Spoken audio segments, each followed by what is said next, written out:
Tawag sa mga kasunod.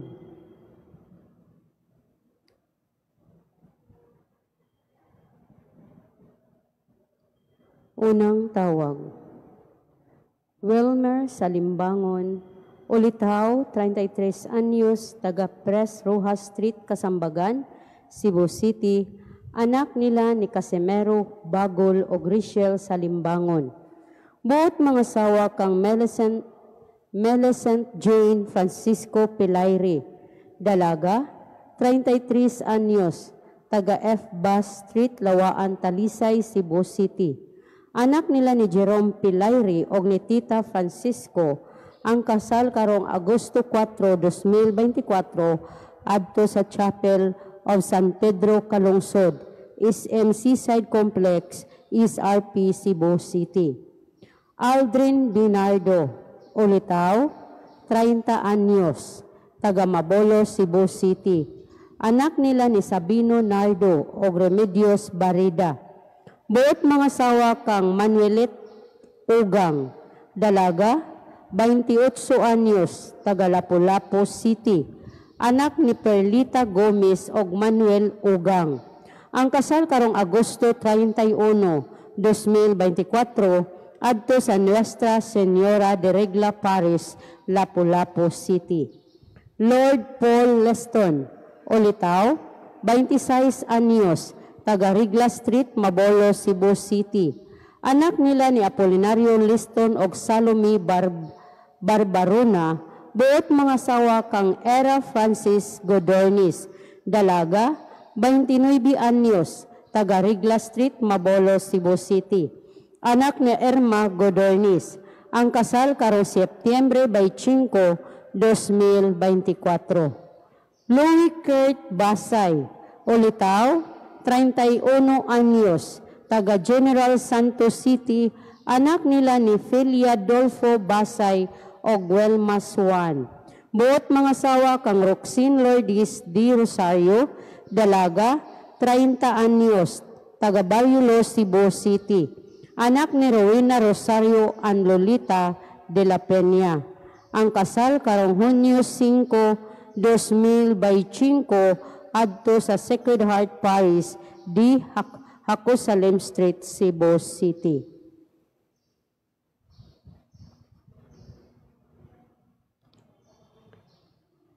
Ikatulong tawag. Mark Lawrence Barro, Ulitaw, 39 anyos, taga Sitio Bas, Banilad, Cebu City. Anak nila ni Renato Barro o ni Norma Fabiliar. Buot mga sawa kang Joanna Calderon, dalaga, 38 anyos, taga Sitio Bas, Banilad, Cebu City. Anak ni Roberto Calderon o ni Paulina Poligratis. Ang kasal karong Agosto 17, 2024 adto sa St. Therese of the Child Jesus Parish, Lahog, Cebu City. Palihog mangluhod alang sa pag-ampo sa proseso sa kanusasyon sa alagad sa Dios Arsobispo Teofilo Camomot. Sa ngalan samahan sa anak ug sa Espiritu Santo. Amen. Makagagahom ug kanunay nga buhing Dios. Ang imong grasya ug ang gugma alang kanimo mao naghimo sa imong alagad Teofilo Camomot. Sa paghalad siyang kinabuhi diha sa pag-alagad kanimo, isipari og obispo, usa ka kinabuhi sa pagdumili sa kaugalingon, makanunayon sa pag-ampo og manggihatagon sa gugma alang sa kabos og sa mga nanginahanglan. Itugot ngayang mga hiyas maghatag sa tanan og makanunayong panag-ingnan og makita sa simbahan nga angay siya ibayaw sa kadungganan sa altar. Isip timaan sa imong kaayo, alang sa pagpasidungog ni ining imong alagad, mapaubsanong kaming nangalyupo kanimo, nga imong itugot kanamo, kining among gipangayo. Dinhi ibungat ang imong pangayoon.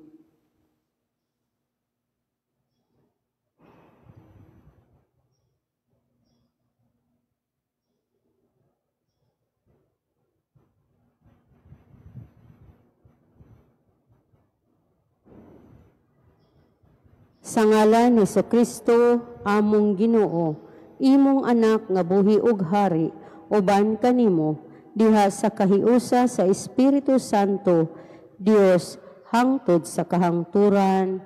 Amen. Amahan namo nga naa ka sa langit, pagdaygon ang imong ngalan, moabot ka namo ang imong gingharian, matuman ang pagbuot dinhi sa yuta, maingon sa langit. Ang kalan-unan mo sa matag adlaw, ihatag ka namo karong adlaw, o pasayloa kami sa among mga sala, ingon nagapasaylo kami sa nakasala kanamo, o dili mo kami itugyan sa panulay, hinunoa losa kami sa kadautan. Amen. Maghimaya ka Maria, puno ka sa grasya, ang Ginoo manaa kanimo. Bulahan ikaw sa babae nga tanan, o bulahan man usab ang bunga sa tiyan mga si Jesus.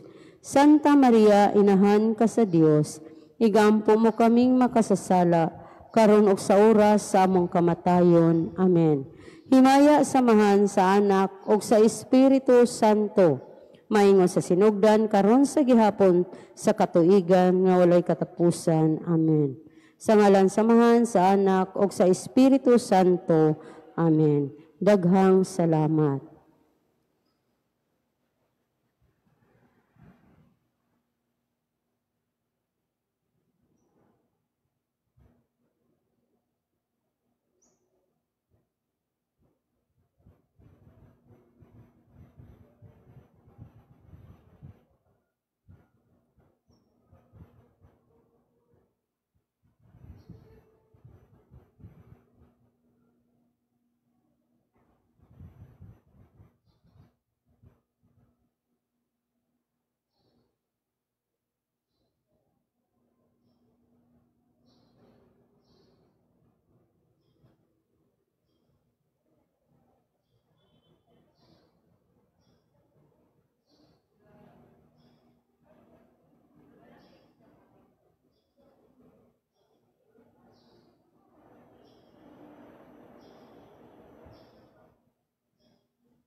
sa ngalan sa Mahain ug sa Anak ug sa Espiritu Santo.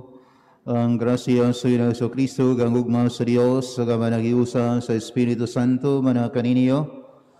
Ngaigsoon ni Santo sa Misa itong apil sa magampong kapalhayan dayon sa makalag nila ni Padre Edgar Aquilo, Padre Glicerio Josana o Monsignor Rudy Villanueva. Maginulsulita sa mga sala, Armanda Midabag.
O Diyos nga makinadmanon og may gugmaon tinubdan sa tanang kayo, ipadalang imong Espiritu aron pagtudlo kanamo sa imong kamaturan o gagakang among mga buhat iya sa imong dalan sa kadait. Kini among ipangayo pinagi sa among Ginoong Kristo imong anak nga buhi ug hariban kanimo sa Espiritu Santo, Dios hangtod sa kahangturan.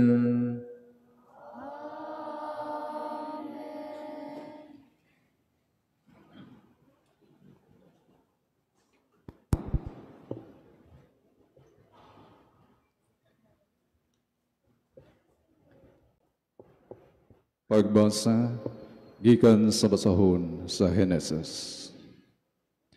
Apan ang lalaki gitawag sa Ginoong Dios, hain ka ba? Ang lalaki mitubag, nadungog ko ang imong paglakaw sa tanaman, ug giabot ako kahadlok, ug mitago ako, kay hubo man ako. Kinsay nagsulti kanimo nga hubo ka? Nangutana ang Dios. Mikaon ka ba sa bunga sa kahoy nga didili ko kanimo? Ang lalaki mitubag, ang babae nga gihatag mo kanako, mo'y naghatag kanako sa bunga sa maong kahoy, ug mikaon ako niini. Ang Ginoong Diyos nangutana sa babae, nganong gibuhat mo man kini?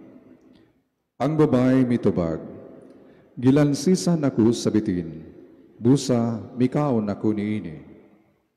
Ug ang Ginoong Dios mingon sa bitin, tungod niini, silutan ka. Ikaw lamang sa tanang mananap ang mahiagom niining tungluha.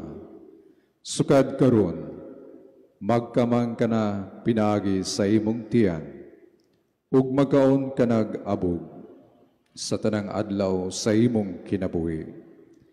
Himuon kong magdinumtanay, ikaw ug ang babae. Mahimong kaaway ang tao ug ang bitin, ug mahimong kaaway ang imong kaliwat ug ang iyang kaliwat. Dugmo ko niya ang imong ulo, ug paakon mo usab ang iyang tikod. Ang pulong sa Ginoo.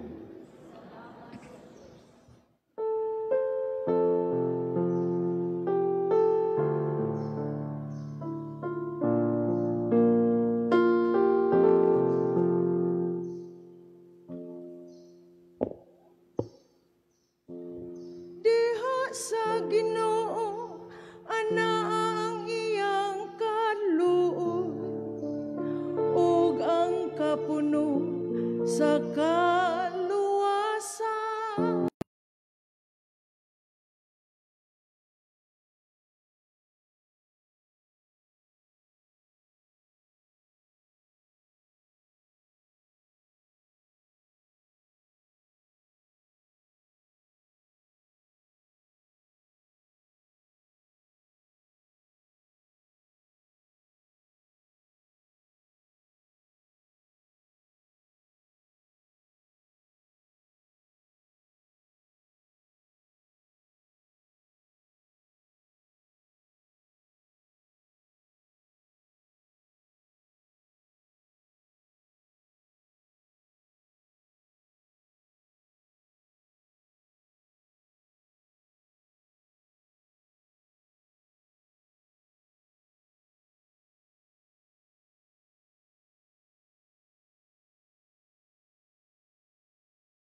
Tahuron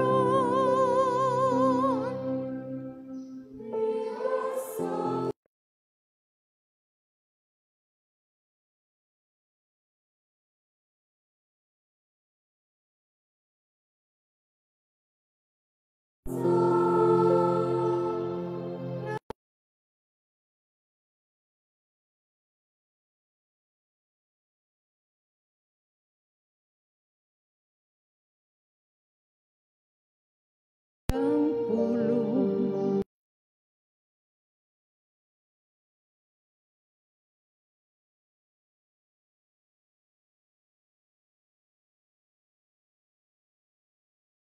kapaabot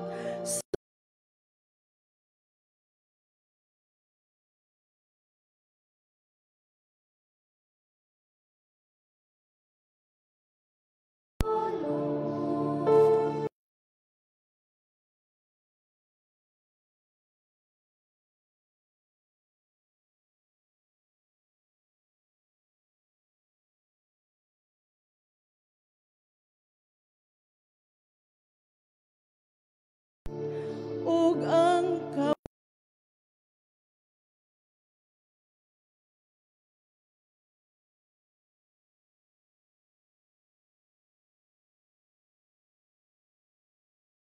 kananiyang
kaming tanan tungod kaninyo.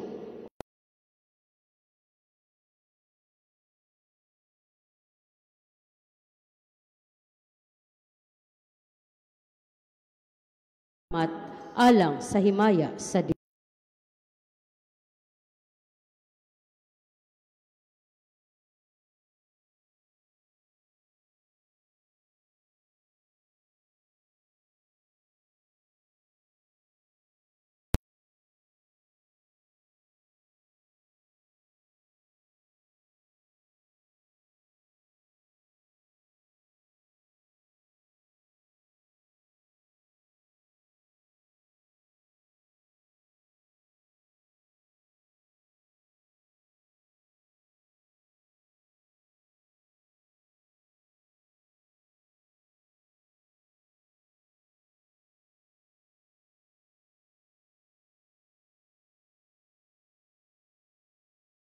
As na ni ining atong yutan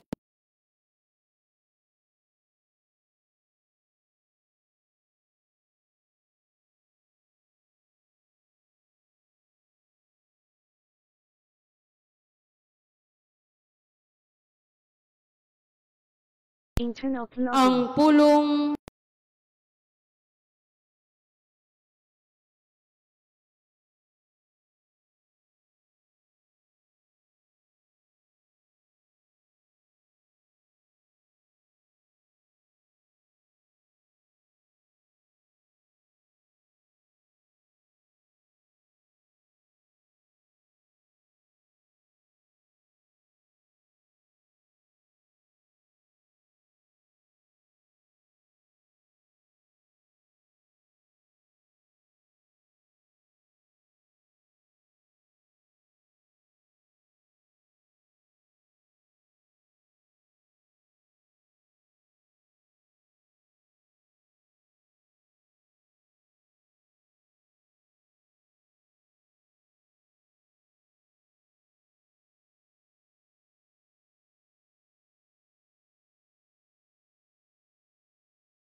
Pangulo sa mga yawa,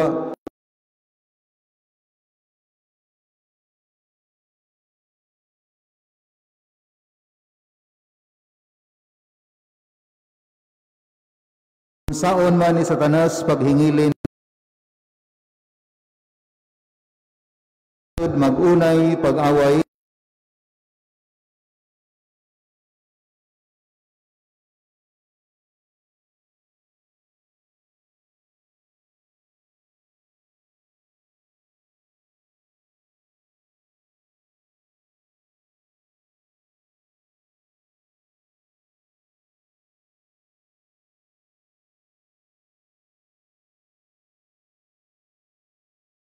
kawat sa iyang kasangkaptangan,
panahon ni ining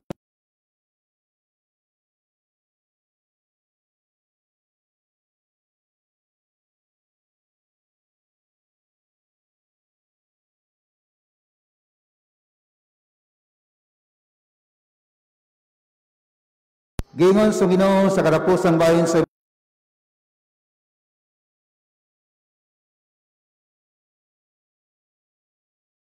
mga apong mga igsuon,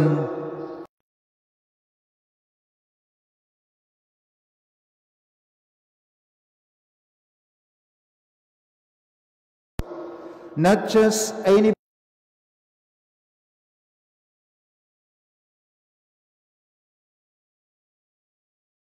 being baptized into Christ is not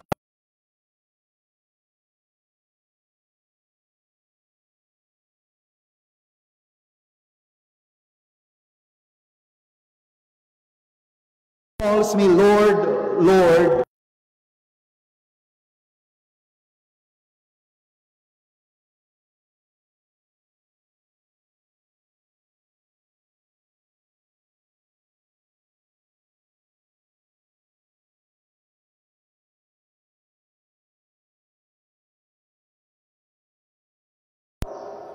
It takes a lot